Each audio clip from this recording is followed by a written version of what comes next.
দাঁড়াও, স্ক্রল করো না। আজকে আবার কি কাণ্ডটা হয়েছে দেখো।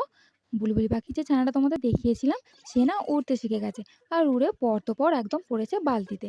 আর বালতিটা যতবারই বাবান নিতে যাচ্ছে, ততবারই কিন্তু ওর মা এসে বাবানকে তাড়া করছে। কিছুতেই বাবান নিতে আর পারছে না। অনেক চেষ্টা করছে, অনেকক্ষণ থেকে চেষ্টা করছে, কিন্তু কিছুতেই নিতে আর পারছে না। যতবারই নিতে যায়, ততবারই পাখিটা এসে বাবানকে তাড়া করে। তো তোমরা দেখতেই পাচ্ছ কিভাবে তাড়া করছে ওর বাচ্চাকে, বাঁচানোর চেষ্টা করছে। ও ভাবছে হয়তো যে ওর বাচ্চাকে কেউ নিয়েই নেবে। তো সেই জন্য অনেক চেষ্টার পর রন এলো পাখিটাকে বাসায় তোলার জন্য। তো ওরা উপরে গাছের মধ্যে বসে সমানে কিচিরমিচির করেই যাচ্ছে। ভাবছে ওর বাচ্চাটাকে এই নিয়ে নিল, এই নিয়ে নিল। আর রন ওপরে তুলতে যাচ্ছে, আবার উড়ে নেমে যাচ্ছে। আবার বাবান যেই তুলে দিচ্ছে, আবারও নিচে নেমে যাচ্ছে। এই করে আবার যখন তুলে দিল, আবার আমার মাথায় এসে বসে পড়ল। তো লাস্ট পর্যন্ত ওকে তুলে দিল বাসায়। তারপরে আবার পড়ে গিয়েছিল যখন, তখন এই জালের মধ্যে রেখে দেওয়া হয়েছিল। আর ওর মায়েরা এসে ওকে খাইয়ে যাচ্ছিল। তো ওর মা ওকে খাওয়াক, ততক্ষণে তোমরা চ্যানেলটাকে সাবস্ক্রাইব করো, ভালো লাগলে লাইক করো। আর দেখা হচ্ছে নেক্সট ভিডিওয়।